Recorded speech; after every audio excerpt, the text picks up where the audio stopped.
Bigyan natin ng reaksyon itong post ni Attorney Rowena Guanzon. Sabi lang niya, playing golf with Akop. So sino yung nakikipaglaro ng golf kay late Congressman Akop? Isinare ni Attorney Rowena Guanzon ang post ng Philippine Star.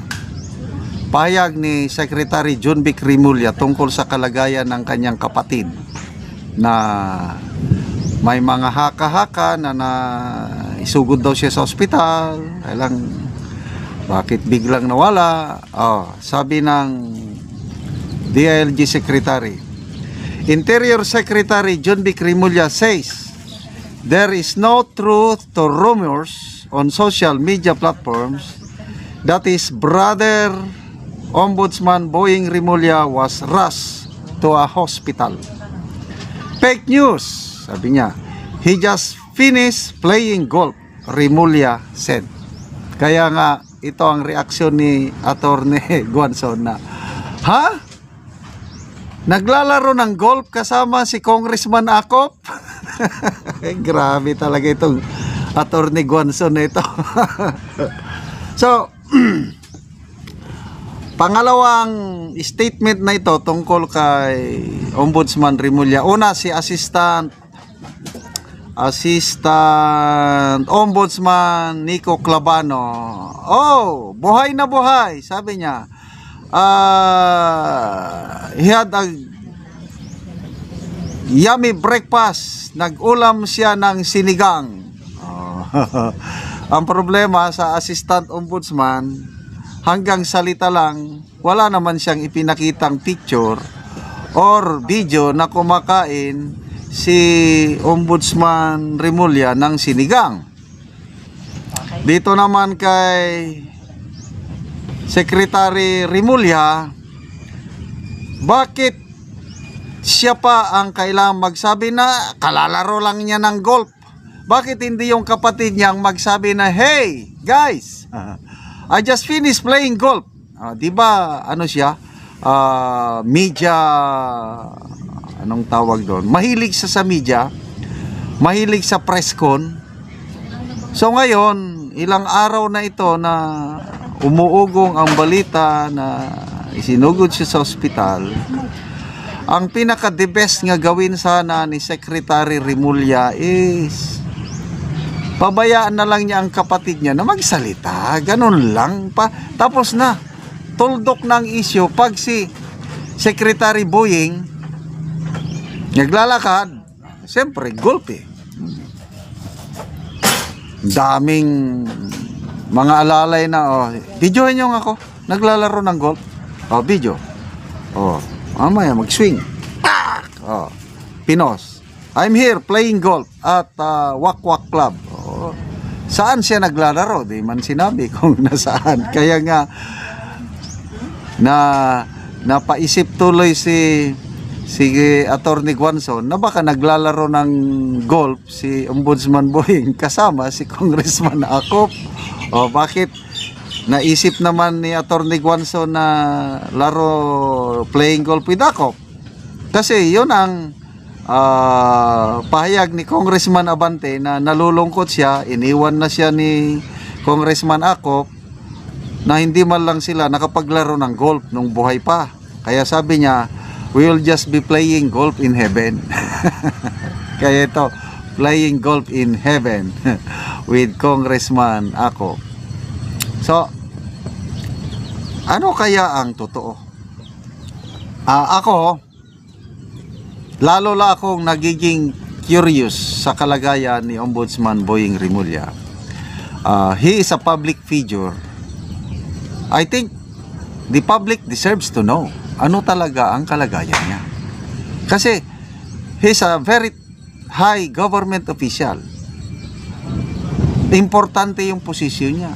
Lalo na ngayon, itong kasagsagan ng flood control scandal investigation, kailangan natin ng isang matinong ombudsman. Ito pa, kailangan patunayan ni Ombudsman Rimulya na hindi nagkamali ang presidente sa pagpili sa kanya, na mapapanagot ang dapat mapanagot. walang sinasanto, walang kaibig-kaibigan. Hindi ako hawak ng Pangulo, sabi pa niya eh. Where the evidence leads, I will follow. And by the way, kumusta pala? Malala ko tuloy yung pangako ni Ombudsman Remulla. Bago mag-December 15, may makukulong na. And I think that was his last interview with Karen Davila ba yun? Sinisingil siya ni Karen Davila na sabi nyo December 15 may makulong. Nasaan na yung makulong na politiko? Oh, tandang-tanda ko pa yung tawa ni Ombudsman Remulla. Just relax, hintay kayo, darating yan, darating, may makukulong.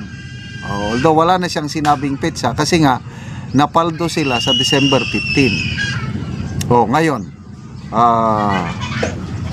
Malacanang through PCO Secretary Dave Gomez, nung napaldo sila sa December 15, December 25, Christmas, sabi niya, hindi, bago mag New Year may makukulong na. Ngayon New Year na, may nakulong na ba? Balitaan nyo naman ako, i-comment nyo ko na kung maliban kay Sara Diskaya, may politiko na bang nakulong? So sana nasa mabuting kalagayan si Ombudsman Remulla. Huwag naman kayong mag-wish ng masama. Masama yung sabi nyo na Cara David na naman, dagdag biktima ni Cara David. Masama po yun. Hindi yun ang turo ng ating Panginoon. Ang akin lang is maging transparent lang sila. Hindi ako maniwala yung sinabi ng assistant ombudsman na kumain siya ng breakfast, masarap, sinigang. Is that enough? Oh no. Dito naman kay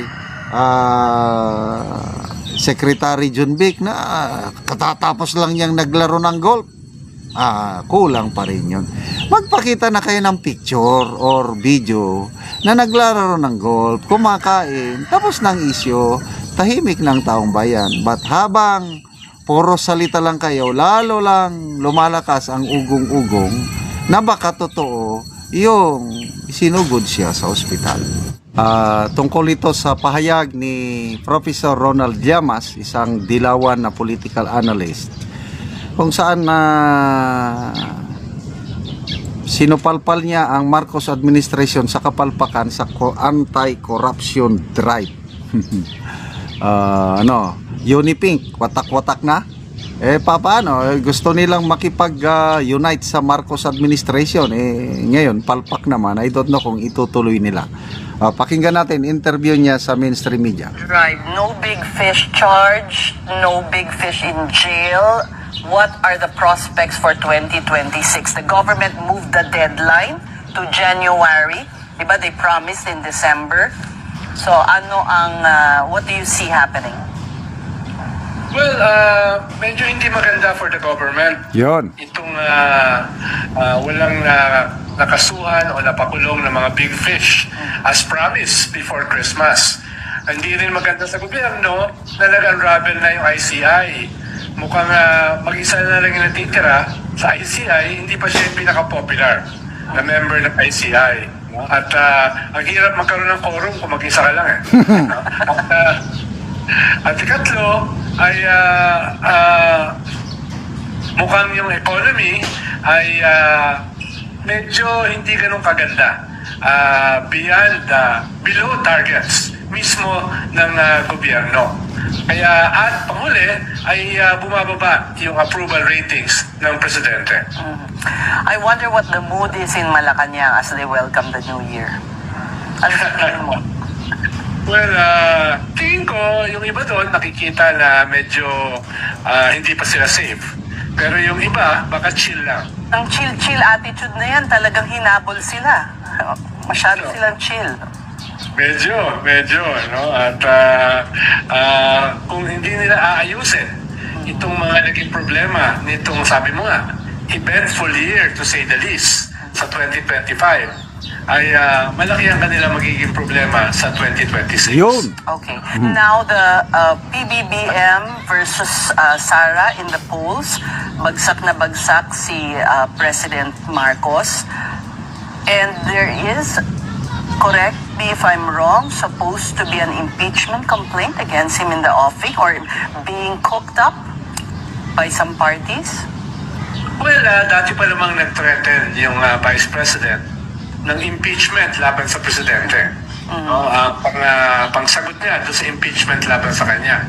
Pero dahil nga hindi na-impeach si Vice President Sara dahil sa Supreme Court, ay medyo hindi rin ganun kadali na i-impeach yung Presidente.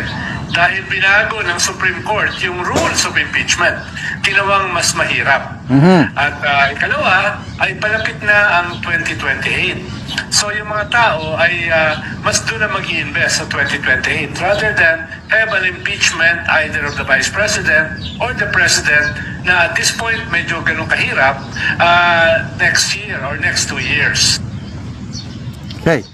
So, agree ako dito sa sinasabi ni Ronald Llamas na pag hindi nila ayusin itong performance ng Marcos Jr. government,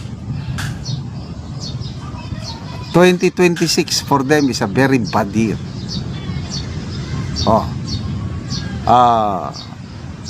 Walang napakulong.